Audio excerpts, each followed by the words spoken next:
Just to brief up for 5 minutes what we spoke in the last class. In the last class, we discussed about narrowband FM. For narrowband FM, we know that the bandwidth should be very small. So whenever the bandwidth of the signal is very small, we call it as narrowband FM. And the best example for a narrowband FM is a single tone signal. Any single tone signal can act like a narrowband. So using a filter of bandwidth which is very, very narrow, something like this, you should be able to filter out just one frequency, one tone or one frequency. If you are able to filter out, we call it as a narrow band pass filter or a narrow band filter. So we took the starting equation as the single tone FM equation, and we proceeded. Please mute yourself.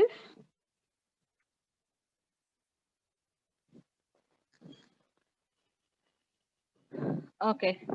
We started off with the single tone FM equation, and we proceeded analyzing or simplifying that equation using different various trigonometric identities. And in the end, we could just see that we could simplify, and we saw the final equation of narrowband FM resembled that of the standard AM or double sideband full carrier AM, except for the fact that one of the frequency components or one of the cosines out of three cosines which are present in the output, the LSB, the cosine corresponding to FC minus FM, also known as the LSB, least significant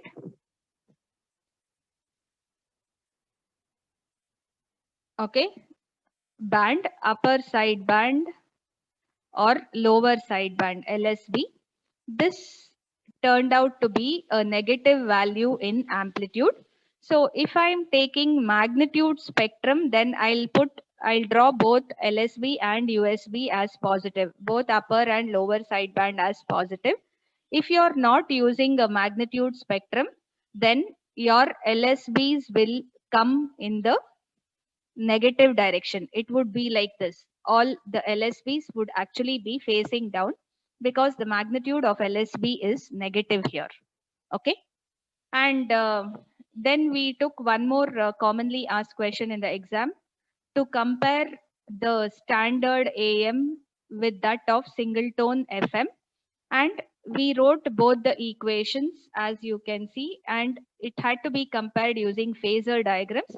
We showed through phasor diagrams that the single tone, FM as well as the standard AM are quite similar, except the differences are in terms of AM signal, the amplitude of the carrier phasor would change in accordance with the message. So you see the carrier amplitude was AC, but the new amplitude is AC plus R of t, where R of t is the resultant of the USB and LSB. Okay. So USB and LSB phasors are shown upward and downward. Similarly, in narrowband FM, since we have negative magnitude for the LSB, the LSB would have been down from here, but I have to consider the negative magnitude direction or the opposite direction, and the resultant will come like this at a right angle to the carrier. So the hypotenuse would be the final resultant phasor, and this would turn out to be, as you can see, this actually results, I had shown you the magnitude change, since it is narrowband, all these LSB and USB magnitudes are very small. So ideally speaking, this resultant will almost lie on the x-axis itself. Okay, it would lie on the x-axis only, and this is what we considered. So we generalized all this and discussed in the last class. So with this, I think we completed narrowband FM.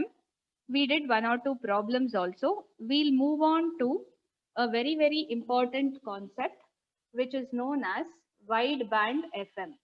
So please remember, this is a commonly asked derivation in the exam. The wideband FM is commonly asked and very, very important. And with little practice, you can easily do it. Okay. Usually we know the concept of narrow band is little. Very often it is always wide band. So generally wide band signals are more common than narrow band. Wide band signals are more common, right? So we have to analyze FM working in wideband, and let's try to find its time domain equation, the frequency spectrum, and also the bandwidth. So it's a very interesting derivation. Lots of mathematics used here, but it's quite interesting, and if you understand, it's nice to, it'll be easy for you to remember also.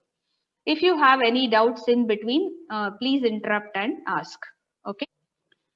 So here also, when we derive the equation for wideband FM, we are going to start off with the standard narrowband FM or single tone FM equation. Okay. So consider the equation of single tone FM. What was the equation? SFM of T is AC cos 2 pi FCT plus beta sine 2 pi FMT, right? So we have a single message frequency. That's why it is single tone, a single tone message. Okay, single frequency message or single tone message. So this is the starting equation here also. Only thing, in the previous case, we took beta to be very less than 1 and we simplified. But here we'll not use that consideration. So we can still use the same equation. But because mathematical analysis will become quite good if I use this rather than that integral value. Anyway, so here we don't consider beta to be less than 1. Okay. Now we'll do all the mathematics here. Equation 1 can be expressed as let's say the real part of Euler's identity. I don't know whether you call it as Euler or Euler, whatever. Euler is the actual pronunciation, but it's comfortable for us to call it as Euler's identity. What is that identity? Do any of you remember? Yes? E power j theta is written as, what is the simplest Euler's identity? Cos theta plus j sin theta. Exactly, cos theta plus j sin theta. This is the simplest form of Euler's identity. Now, what do I have in this equation? I have only cos of something. If I take this whole thing as an angle theta, I have AC cos theta. So isn't it only, this is the real part and this is the imaginary part in this identity. So can I call equation 1, the equation for FM, as the real part of Euler's identity? Yes, surely you can do that. And that's what we are going to write in the first step of simplification. Therefore, equation 1 can be written as, or equation 1 becomes SFM of T is AC, I'll keep it as it is, real part of e power j into, I have, this whole thing is theta now. What is that theta? 2 pi FCT plus beta sine 2 pi fm into t. So I'm just writing cos theta as real part of e to the power of j theta. So here, looking at this equation, you can say cos theta is the real part and sin theta is the imaginary part, right? So the actual identity is e power j theta. So this whole angle theta I am representing here. Any doubts with this? This is equation 3. Okay. Now all we have to do is simplify this. Okay. Let us split out this equation AC into real part of, I'll say J2 pi FCT into e power j beta sine 2 pi FMT. Can I write it like this? Whenever I have a plus in the what?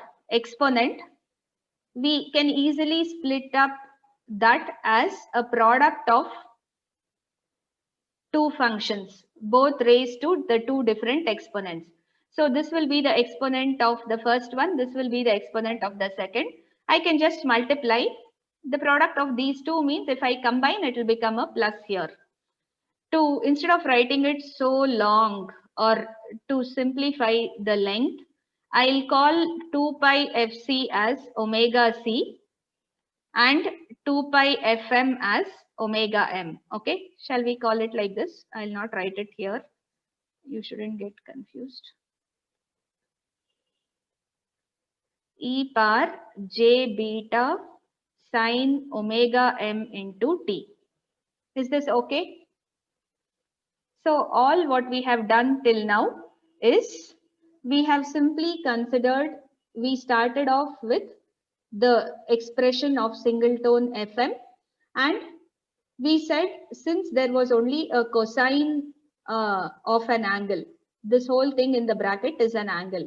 Since we have only cosine of an angle, we can express this complete fm equation as the real part of Euler's identity, or I can write it as real part of e power j theta, where theta is this angle 2 pi fct plus beta sine 2 pi fmt.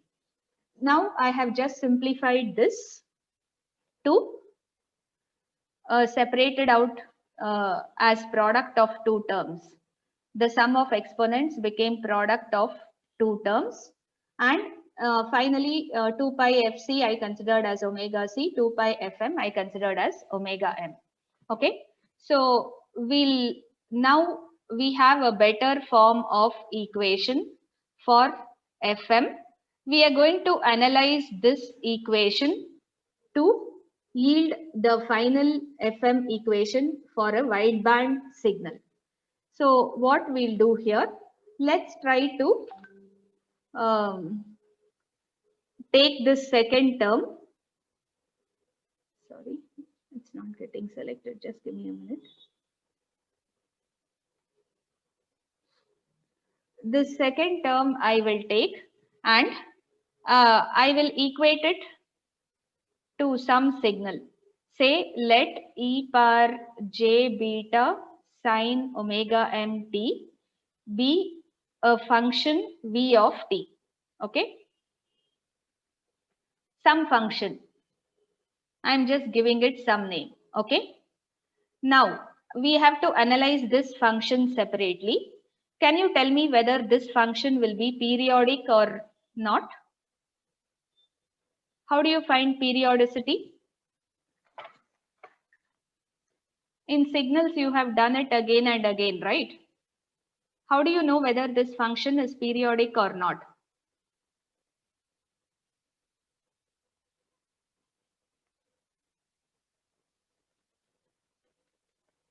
Please answer.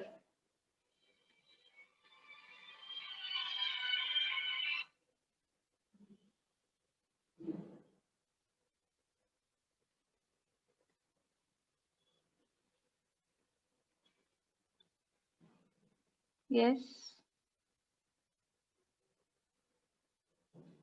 If you're right, if v of t plus t is equal to v of t, then it is periodic. I want you to check out that and see whether it is periodic or not. You have to check out, just do it. I'll just take up this call. Just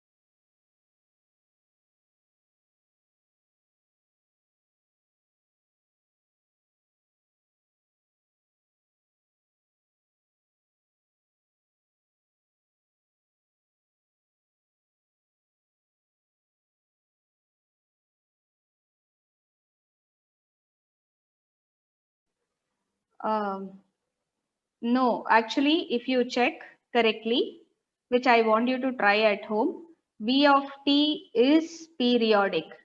It is surely a periodic function because you have this sign, you have sine omega m here in the exponent, and it is periodic with the time period, with period t, let me say, with the time period t, which can be 1 by fm, which is the single tone frequency, which we said 1 by fm, or if I want to write it in terms of omega m, it will be 2 pi by omega m. Okay, so this will be 2 pi by omega m or 1 by fm. Okay, please remember, and I want you to go home and verify this. You can try this period. This would surely turn out to be a periodic function. Okay, and whenever I have a periodic function, how will I get the frequency domain representation of the signal? So any periodic function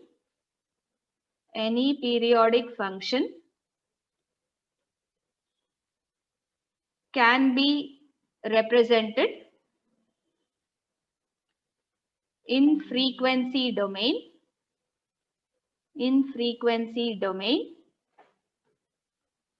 using what are the techniques which we have used till today? Using either Fourier series or Fourier transforms. Let's use the complex exponential Fourier series. I'll try to add complex exponential Fourier series I can use, especially for periodic functions. Fourier series is preferred.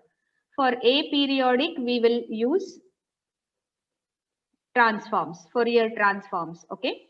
So whenever usually it is periodic, we can use the Fourier series.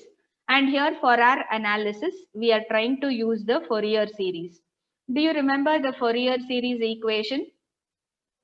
I could represent any signal x of t as what? Summation n is equal to minus infinity to plus infinity, the complex exponential coefficient Cn into e power jn omega naught into t, right? This was how we would represent any periodic function as a complex exponential series. And how do I find the coefficient? And the value of coefficient Cn would be 1 by the time period t integral from minus t by 2 to plus t by 2, the given function x of t into inverse of this e power minus jn omega naught t dt. Please remember, this is how we would write the complex exponential Fourier series. The function would be written as a sum of infinite number of these exponentials, and the coefficient Cn would be found using this integration. The same thing let us apply for this function v of t. Applying on v of t, How can I represent V of t? Same equation. V of t can be written as a summation. N is equal to minus infinity to plus infinity.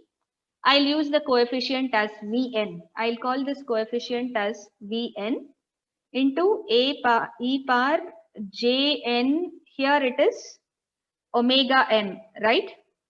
Jn omega m into t. Yes or no? So the frequency here is omega m, the message signal frequency. So instead of omega naught, I'll replace it with omega m. This is the complex exponential Fourier series representation of the given function, the assumed function v of t. I'll call this equation 7. And what is the value of this coefficient Vn? Determining this is our primary task now. How to find Vn? Based on this equation. What was the equation for Cn? The same thing can be applied. 1 by the time period t, the limits from minus t by 2 to plus t by 2. Okay. V of t, the given function, into e power minus jn omega m into t dt. So this is the expression to find the coefficient Vn of the complex exponential Fourier series equation. Okay. Now, since I know what is t, what did we call t? We know that the time period t can be written as 1 by fm of the message signal. The time period of the message signal is 1 by fm. And if I want to write it in terms of omega m, I can write it as 2 pi by omega m. Yes or no? See, what is omega m? Omega m is nothing but 2 pi into fm. So if you replace omega m with 2 pi fm, 2 pi cancels and you're left out with 1 by fm. Is that clear? So the time period t of this signal, we said the given signal v of t is periodic with a time period t which is equal to 1 by fm, where fm is the frequency of the message, and this is also equal to 2 pi by omega m. Okay. So this is another alternating way of representing this signal. Okay. Or to find the expression. Now, I want to replace t in equation 8 with, let's say, with 2 pi by omega m. Wherever you have t, you can put 2 pi by omega m. And wherever I have omega m into t, I'll replace it with x. You say, let omega m into t be x. Okay. And what will be dt then? Or what is dx by dt? Dx by dt is omega m, or dx is equal to omega m into dt. Okay. So dx is equal to, I can say, omega m. What am I interested in? I am interested in finding dt. Therefore, dt is equal to dx by omega m. See, we are just trying to, how to change the various variables in integration, right? So I'm just replacing this omega m into t with x. And when I do that, wherever I have dt, I should replace it with dx by omega m. And these t's also should be replaced. The limits, this plus t by 2 to minus t by 2, everything should be replaced. Can you tell me what will happen to the limits? Using the same rule, what would be the limit? As here as t is 2 pi by omega m,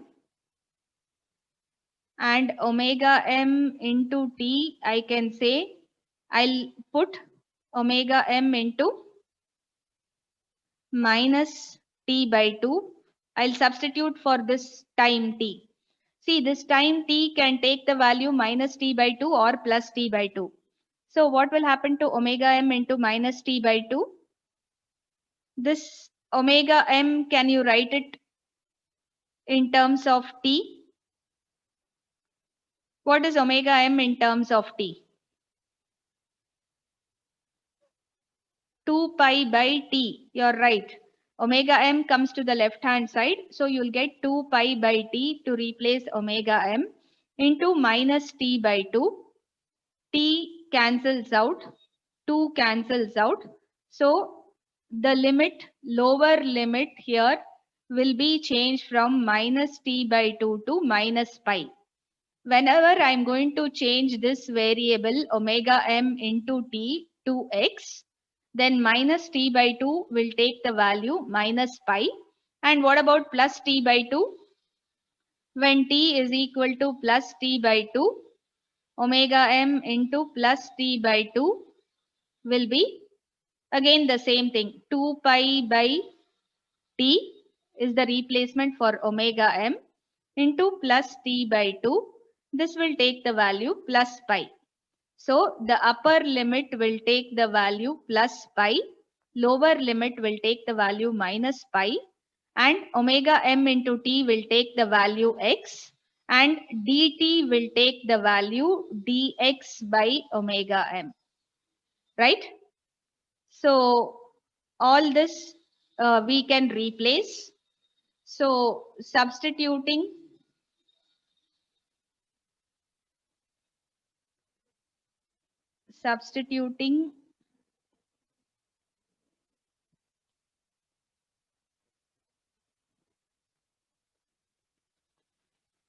just to help you differentiate between the successive equations, I'm changing colors.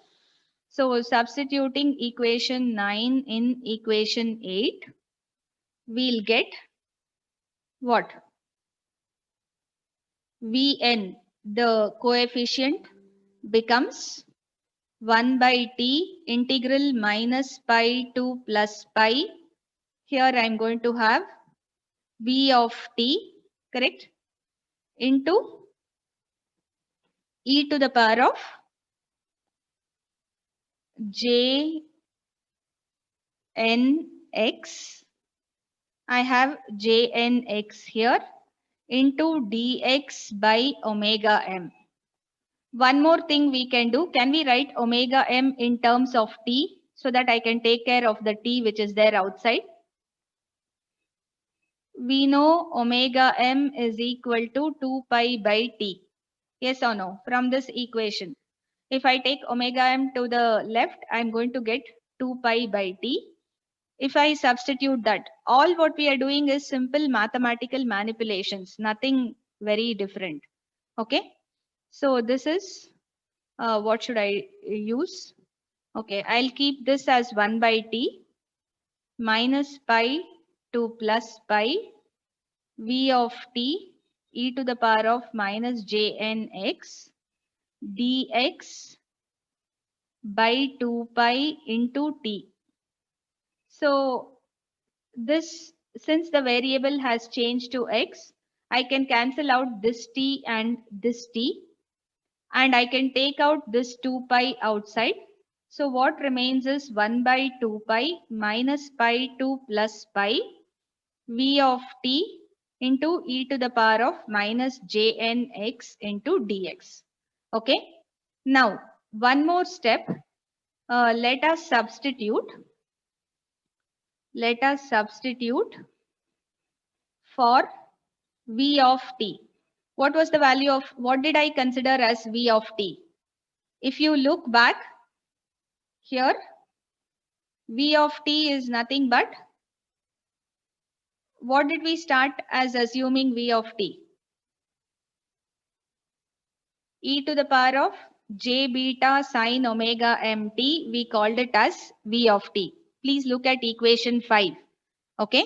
So the same thing here from equation 5.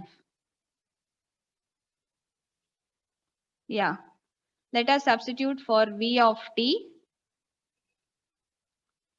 from equation 5 as e power j beta sine omega m into t, or I can write it as j beta sine, what did we call omega m into t as? X, right? We called this omega m into t, we changed it to the variable name x. So substitute this in the above equation. So what was this equation? In this equation, if you are continuing with numbers, I think I've left numbers somewhere. Yeah, 9. We'll call this equation 10. Okay. In equation 10, what do you get? You get Vn is equal to 1 by 2 pi integral from minus pi to plus pi. Instead of v of t, I'm going to put e to the power of j beta sine x into e power minus jn x. I already have this dx. So if I combine both these terms, 1 by 2 pi integral minus pi to plus pi e power what? I can take j as common factor, beta sine x minus nx, I can take it inside dx. This is the value of the coefficient Vn. Okay. So this turns out to be the value of the coefficient Vn of the complex exponential Fourier series representation for the given signal v of t. Now, looking at this RHS, is this integral evaluable? Can we evaluate this integral? Anybody? Can we evaluate this integral? Have you seen any integral in this form which can be evaluated? Again, no. The answer is no. You say the above integral in equation 10 is or cannot be evaluated. Cannot be evaluated in its closed form, in this form. So this we call it as closed form.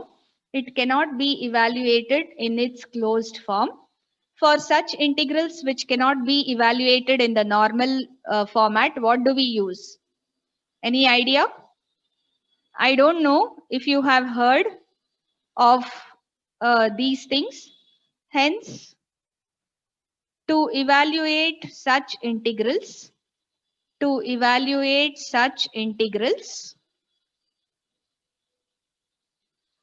any idea? We use simple functions which are called as what? Bessel functions.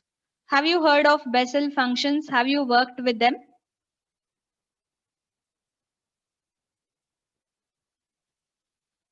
Yes, second sem math. So you should know where you applied Bessel functions. One main application is in our wideband FM derivation. These Bessel functions are normally used to evaluate such integrals statistically, which are using a tabular method for those which cannot be evaluated in their closed form or using the standard method. So all those integrals which cannot be evaluated in the closed form using standard method of integration, for them we are going to make use of these Bessel functions. Okay. And this function, we are going to use, you say, we use Bessel functions of the first kind here, and based on that, Jn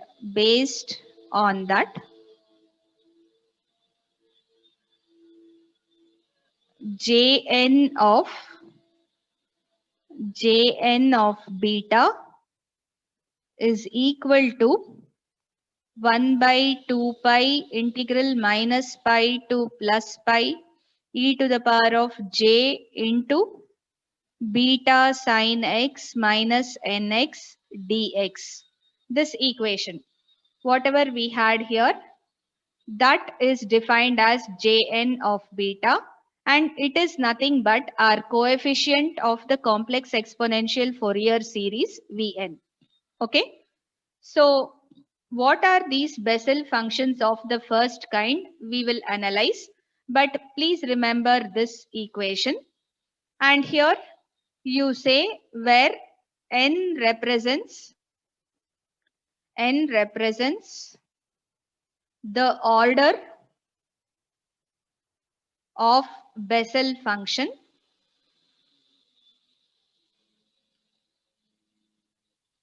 or sideband number of FM signal. I'm going to use this in the FM signal representation. So what does n represent in an FM signal? It represents the sideband number in the FM signal, and it is actually the order of the Bessel function. Okay. And beta represents the modulation index of the FM signal. So in terms of FM signal, this beta will represent modulation index and n will represent the sideband number. So I'm going to use this complex exponential Fourier coefficient as the Bessel function of first kind with order n and beta as the index. Okay. So please remember Vn will be represented with this, and this whole thing will be calculated using tables. They have made tables evaluating for each value of x, the value of this function at a given n and beta. For a given n and beta, you go on varying x. X is the variable, right? So it's like doing statistical calculations and filling it in a table. You go on varying x from 0, 0.11, whatever you want.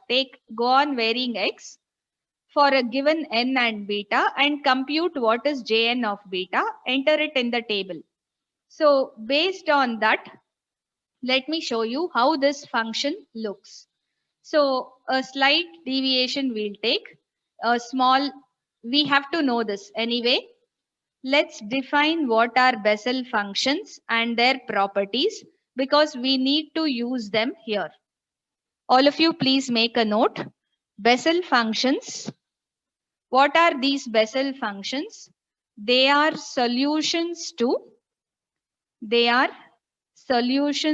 standard second order differential equations.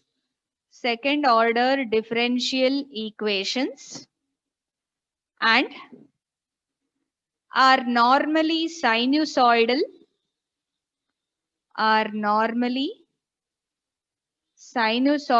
in shape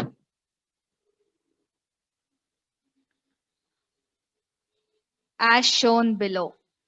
For whatever function they are going to represent. So they are representing this function. They will be sinusoidal in shape, and I'll show you how it looks. Let me try to draw this. Yeah. So this is beta. The y-axis is your Bessel function Jn of beta. Let me fix the values here 0.2, 0.4, so on till 1, 0.8, 0.6. Okay. Similarly, on the negative side also, I'm going to have till -1, minus 0.2. And this x-axis, let me take 2, 4, the modulation index beta. It will be usually great, larger. So on. Let me just continue. How this Bessel function looks? It will be sinusoidal in shape. Initially, it will start with 1. Okay. Let me draw dotted lines. Somewhere here it will cross over. It will reach the value -1 and again somewhere at 6 it will increase. Yeah, same. It should continue up to the same level. Okay. So this corresponds to J naught of beta. So I'm going to use n value as 1. I'm going to get a cosine signal like this, which starts at +1, reaches -1 and again goes back. You see the shape. What I want you to observe is the sinusoidal shape. Okay. Let me draw the second function. J1 of beta. J1 of beta will reach the peak somewhere here and again it starts falling and again it will peak here and go back upward. This corresponds to J1 of beta. Similarly, likewise, if I try to capture J2 of beta will be something like this. Okay, this corresponds to J2 of beta. Likewise, I can go on continuing this graph for different values of n. Okay, so we can go on drawing this graph for different values of n. Let's try to. So this is how the Bessel function curves look. And as I told you, all what we are going to do in this case is we will for different values of n, for different values of beta and different values of x. We are going to evaluate that function. E power, what do I have? E power j into beta sine x minus nx integrated from minus pi to plus pi divided with 1 by 2 pi. This is the actual function which we are representing as Jn of beta. So for different values of n, x and beta, we are going to evaluate this and we will be able to draw these graphs. Jn of beta will look like this. I've shown you J0 of beta, J1, J2, how it looks. Okay. And it will be evaluated and stored in tables, tabular columns, which can be used further. Okay. So let's note down some important properties. Say important properties which will be useful to us of Bessel functions. Please note down important properties of Bessel functions. First thing, Bessel functions Jn of beta is a real valued signal, is real valued function or real valued signal. So it's always real, it cannot be imaginary. Please remember that. Next, this Jn of beta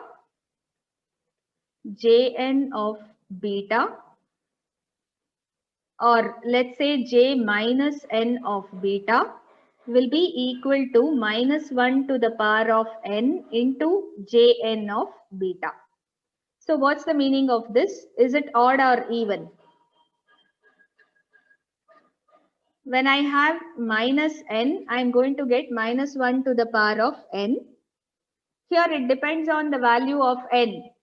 That is, if n is odd.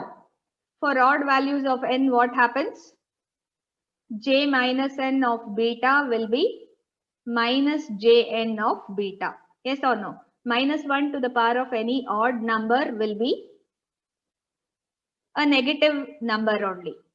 And for even values of n, if n is even, J minus n of beta will be plus Jn of beta, because minus 1 to the power of any even number will become positive. Please remember this. So J minus n of beta is equal to minus 1 to the power of n Jn of beta. For odd values of n, this becomes a negative value. For even values of n, this becomes positive. So this is the second important property.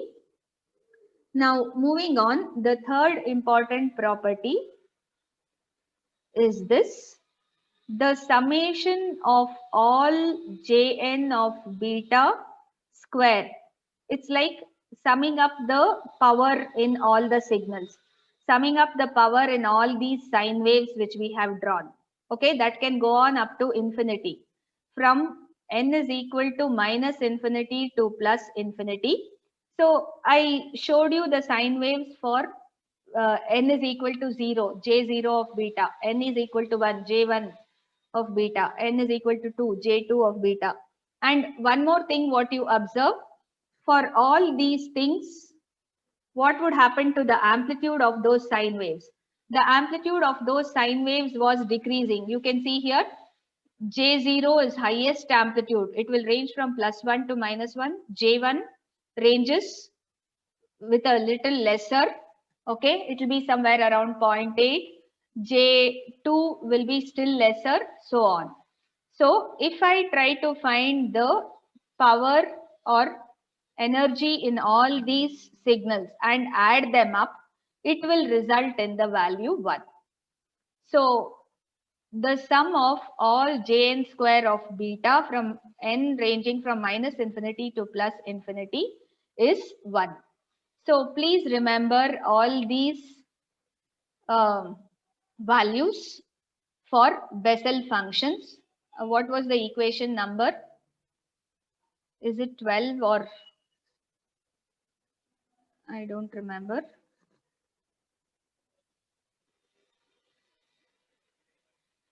Yeah, 12 we are done. We should use 13. So 12 told us the coefficient Vn can be written as Jn of beta. Now the functions of Jn of beta is represented by equation 13. Last two steps we'll do and stop. I'll just tell you. Now I have to substitute the expression for Vn. Next, you say substitute Vn in V of t first. What do I get?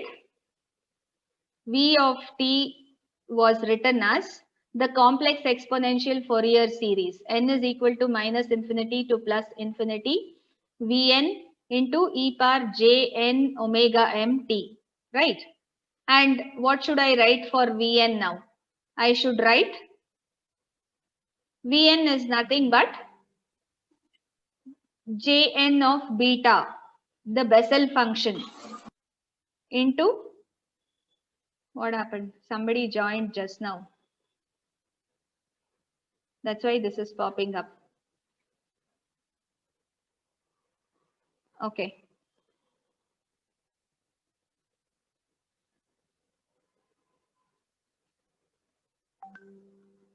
Again and again, I keep telling you, I don't like to do this policing, but you force us to do this. Okay.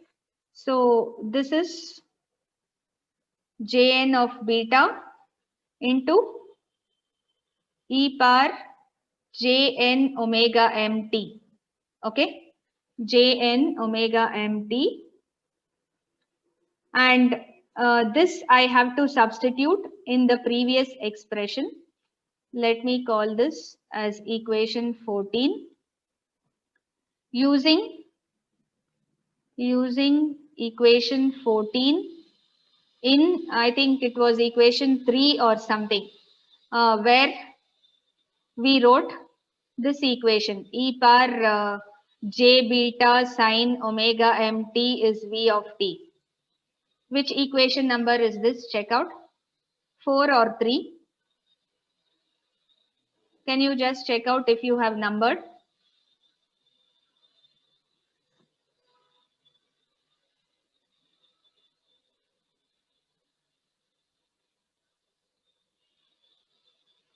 Okay, it is 5. That 5, and please look into this equation. Equation 4 is this. In place of 4, I am going to put what we have derived just now for v of t. Okay, so in equation 4, if I put, what will I get the expression for SFM of t? SFM of t is AC into real part of e power j omega ct into the actual equation was this j beta sine omega mt. Here I am going to substitute e power j omega ct into what? What was this summation n is equal to minus infinity to plus infinity jn of beta into e to the power of jn omega mt. Correct? This equation. V of t, this is V of t. We called e power j beta sine omega mt as V of t. And for V of t, using complex exponential Fourier series, we came up with this expression which had the coefficient as a Bessel function and this term. So wherever I have this e power j beta sine omega m, I am replacing it with this equation. Now all I have to do is simplify and get a better equation. Therefore, SFM of t can be written as, take out the terms unaffected by this summation outside, or let me say AC real part of, or I can put this inside. If I take this inside the summation, will it make any change? Just to get a better form of the equation, we are doing that. Okay. So I have Jn of beta into e power j omega ct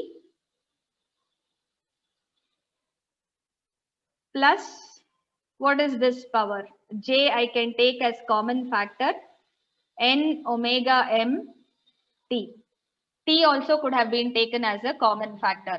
See what I'm doing, I'm just taking this e power j omega ct inside the summation, because this summation is affected with n and there is no n in this. So whether I put it inside the summation or outside, it won't make any great difference. Okay, but the equation will come to a better form using this. Okay, then the last step here. What is real part of e power j theta? Here AC and this Jn of beta is there inside. What is the real part of e power j theta? It is cos theta, right? We started off with the reverse. We said cos theta can be written as real part of the Euler's identity e power j theta. Now I am extracting back that real part. I'll say cos of omega ct plus n omega mt is the real part of this. And as usual, I have summation. I can't skip that summation. 1 second. Here, AC into summation n is equal to minus infinity jn of beta is there. This term is there. And for this term, I can take the real part as cos of omega ct plus n omega m. Or in other words, I can write AC summation n is equal to minus infinity to plus infinity Jn of beta cos omega c plus n omega m into t. This is the expression for a wideband FM signal, okay, which we are going to use often in our analysis. So this is the time domain equation of wideband FM. Please remember, very important equation. I don't know whether this is equation 15 or whatever. Now, based on this equation, we will do many other derivations tomorrow. This looks a bit tough at the first go because you're listening to some of these. All what we are doing is just mathematical manipulations. There is nothing extraordinary in this which you should be scared about. What I suggest is just go home and go through this derivation once completely. You will be able to do it within 10 minutes. All things are very simple. We are just manipulating them. We'll take single tone FM. All of you please drop in your USNs in the chat box. So we'll just take single tone FM. Then we will consider it as real part of the Euler's identity. And then, okay. And later on, we will start doing mathematical simplification on that. So once we have this, all what we need to do is we'll split the term theta into two parts, e power j omega ct and e power j beta sin omega m. The message and carrier part are split here. And that message part, we are naming it as a new function v of t. Then we will show that v of t is going to be a periodic function with time period 1 by fm, same as that of the message. And we will write the complex exponential Fourier series for that function. So we will use complex exponential Fourier series to represent that message function. And here, when we use complex exponential Fourier series, we define that complex exponential coefficient as 1 by t integral minus t by 2 to plus t by 2 v of t e power minus jn omega mt dt. Here what we are doing, we are going to replace or change variables. We'll change from omega mt to x. So accordingly, we'll change all the variables in that integral and we'll get Vn represented with this integral 1 by 2 pi integral minus pi to pi v of t e power minus jnx dx. So I have this v of t still as a function of t. So what I'll do now, I'll go and get the actual value of v of t, which was e power j beta sin omega mt, and I'm going to substitute that. Okay. So once you substitute and omega mt as x, you will get the integral in this form. This integral is not evaluable in the standard or closed loop form. So we have to use special tabular functions known as Bessel functions. And this whole integral is represented by one Bessel function of first kind known as Jn of beta. So your coefficient will be equal to that Jn of beta. The Bessel functions are represented with these sinusoidal wave shapes as shown, and they have some properties. I want you to go through that. Now we'll just replace v of t with this, and in the end we are just doing all reverse substitutions so that the final expression for FM results in something like this. Tomorrow we'll draw the spectrum, we'll find the power, everything. Okay.